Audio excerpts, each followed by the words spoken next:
Hello friends, आज हम बात करने वाले हैं एक ऐसे केस के बारे में जिसने पार्लियामेंट को ये बताया कि पावर अनलिमिटेड होती है लेकिन एब्सोल्यूट नहीं। यस, हम बात कर रहे हैं Keshavananda Bharati versus state of Kerala 1973 के केस की।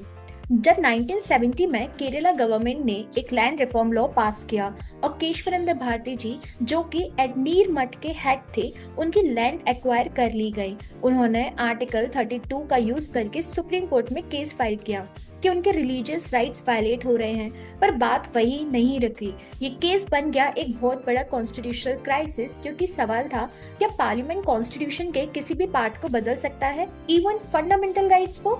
ये केस सुना गया 13 जजेस की बेंच के सामने, जो कि अभी तक की सबसे बड़ी बेंच थी इंडियन जुडिशियल हिस्ट्री में, और 68 दिन तक ये आर्ग्यूमेंट चला।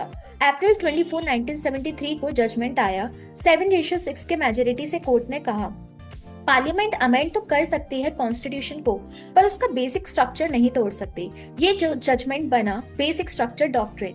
सुप्रीम कोर्ट ने बेसिक स्ट्रक्चर की एग्जैक्ट लिस्ट नहीं दी, लेकिन बताया कि कुछ प्रिंसिपल्स हमेशा सेफ रहेंगे, जैसे supremacy of constitution, rule of law, democracy, judicial reviews and etceteras. इन्हें कोई भी अमेंडमेंट हटा नहीं सकता। इस केस में पार्लियामेंट के 3 अमेंडमेंट्स चैलेंज हुए थे। 24th अमेंडमेंट, जो कि ये बोलता है पार्लियामेंट का पावर बढ़ाया to amend any part of the constitution. 25th amendment, जिसमें डीपीएसपीज को फंडामेंटल राइट्स पर ज्यादा प्रायोरिटी दी गई।